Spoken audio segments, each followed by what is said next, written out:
Welcome to Knife Chats. If you like this video, please take a moment to leave a comment. Thank you. A look at the K-Bar X-1157. What we have is a very unusual and quite rare knife made by the Union Cutlery Company, better known as K-Bar these days. And this knife was made sometime between 1925 and 1930. Now, it wasn't made all of those years, it was just made during that time period. And it's a butterfly knife, or a Balisong, which is kind of unusual, and I believe it might be the only Balisong that was ever made by K-Bar. Now, if you were paying attention, you notice that, among other things, it's got a ruler on the outside that kind of tells you how long the knife is, because the ruler is 5.5 inches long. The knife itself is 5 5/8 inches closed. You also notice here that it has a removable bail, and here's the lock for it. And then we open it up and we see the blade, and that gives you a great clue about what kind of knife it is, because if you notice, it's got a fish scaler along the top of that nice clip point blade. And I will also point out that not only is the bottom edge sharpened, but the swedge on that clip point is also sharpened, and the edge of the fish scaler is also pretty much sharp too. You could actually use this as a saw if you wanted to. If you notice on the blade here, you can barely make it out, but it says K-Bar on the blade, which is good because if you look at the tang stamp, you can barely see it through all of the moving parts here. But it says K-Bar, and underneath that it will say stainless. And on the other side, you see that it says Union Cutlery Company, Olean, USA. Actually, Olean, New York, USA.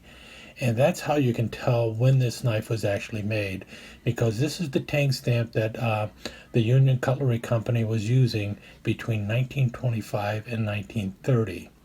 Now, this knife, I believe it's known as the X-1157, and that's the model number for it. And it is a very rare knife to find. Well, like I said, the tang stamp tells you what the blade steel is. It's stainless steel. And that would have been kind of rare back in 1925 through 1930. There weren't a whole lot of knives being made with stainless steel. But it makes sense for this knife because it's a fishing knife, which means it's going to be used around a lot of water, and might also be used around salt water. So a stainless steel blade would have been kind of a novel idea back then, especially for a pocket knife. Most knives back then had carbon steel blades, even the less expensive ones. So you think of it now as stainless steel blades being kind of cheap, but back then, nice 5-inch, 4 7/8 inch clip point blade on a fishing knife made of stainless steel would have been a big selling point. So that was a good thing. And like I mentioned before, the swedge is sharp, which means poking it would be really good. So this knife would have not only worked good for cutting up fish, but it would also been a good skinning knife for any kind of small game and such. So I can see how both hunters and fishermen would have loved this knife, and I'm not quite sure why it wasn't as popular as it ended up being. Like I said, it's almost like a limited run. There were not a lot of them made. As for the handle, this 5.5 inch handle, or 5 5/8 inch handle, it's made out of nickel silver. The entire handle is nickel silver. Now today they would have probably used just another stainless steel or aluminum, but the nickel silver was the better choice for back then. And if you notice, I haven't been flipping this around a lot, and that's because it is a little tight. I don't know if it got smashed or something of that nature, or if somebody tried to fix the pins or something. But to flip it open like you would a typical Balisong, I'm going to need to work that for quite a while. And I really don't play with this knife a whole lot because it's a rare knife and I don't want to break it. And I don't see the the joints being a little tight being a major problem. As you can tell, the blade is still a little loose until you put the lock in place, and then the blade holds a lot better and a lot tighter. That might have been a flaw of the knife back then. I'm not sure, but tell you what, for a Balisong made in the 1920s, we're talking about a knife that's 90, 95 years old. It's in pretty darn good shape. Now, I've seen them with the blades nice and shiny, but most of the time when I see that, you can't read K-bar on there. So I think what's happened is people have buffed out the blades. You can see there's a little nick down there, or it might have been a toil. I'm not sure if you notice right there. But otherwise, that blade is really nice, and it is still quite sharp along with the top. I have not tried to sharpen it myself, but it does still have an edge on it. So whoever owned it before me kept it pretty sharp. And as you can tell, they obviously used it, which is, well, that's what it was there for, to use. But kind of a cool knife, and not something you normally think of when you think of K-bar. And I'm really kind of happy to have it. And like I said, it is one of the more rare knives that you're going to run into. Now, interestingly enough, I bought this knife on eBay, and anyone who knows anything about eBay's knife policies knows you cannot sell Balisongs on there. The person selling it was selling it as just a folding fish knife by K-Bar, and K-Bar makes quite a few folding fish knives, but this is the only Balisong that I know of that they make for fishing. Matter of fact, this is the only Balisong folding fish knife I've ever seen. And the person selling it was also a novice seller, and so a lot of people were not paying attention to his bids. I think he might have sold like 6 or 7 knives by that time. So he was one of those people who was just starting out. So did not know what he had, and he was put it up for bid. And I think his starting bid was around $25, $30 or something. And I got it for the starting bid, which was really lucky. No one else was paying any attention to it.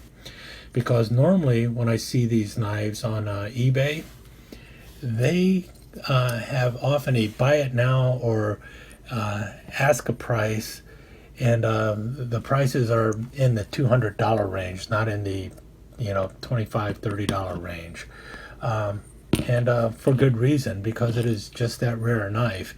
And the people who are putting up those buy it now prices of $200, $250, they're getting it, because you just don't see these knives that often.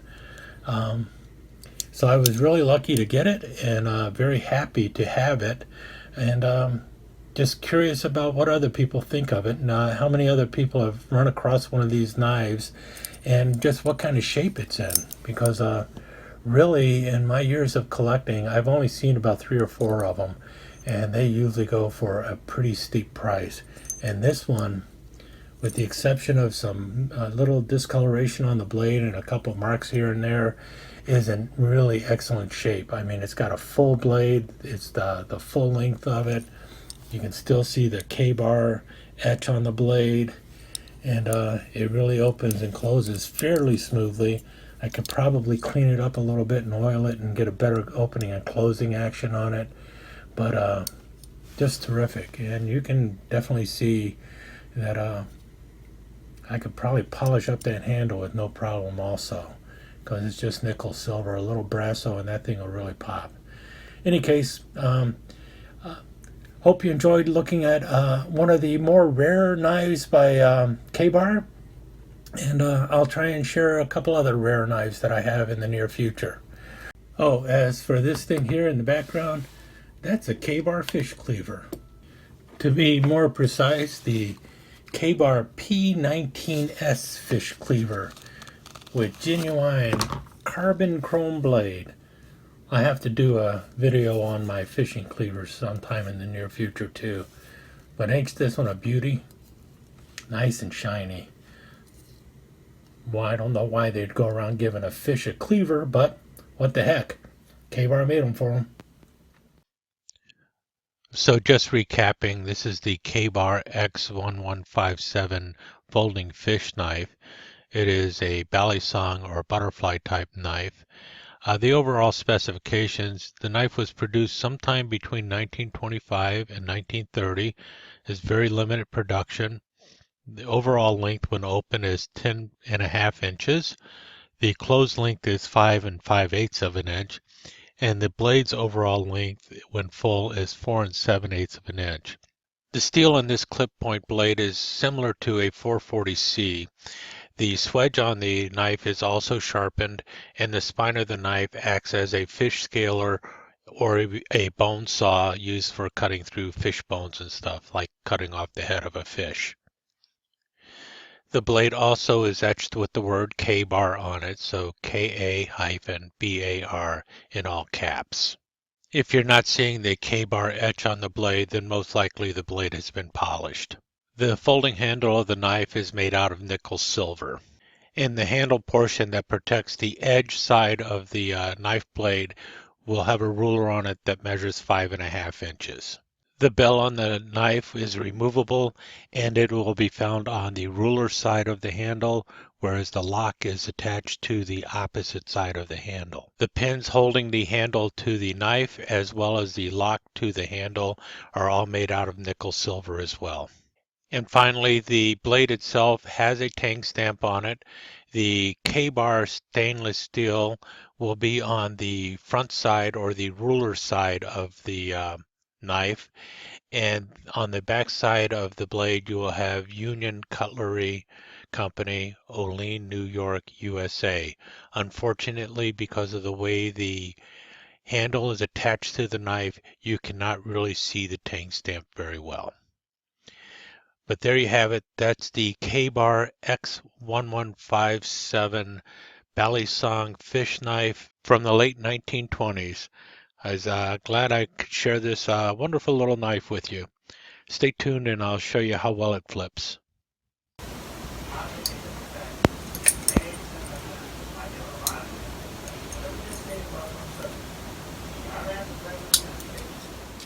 As you can see, the blade gets hung up a little bit, and I think that's just because there's still some gunk I need to clean out.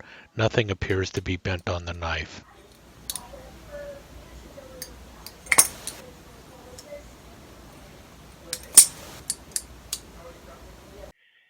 Thank you so much for joining us. I hope you enjoyed this episode of Knife Chats, and if you did, please like and share it with your friends.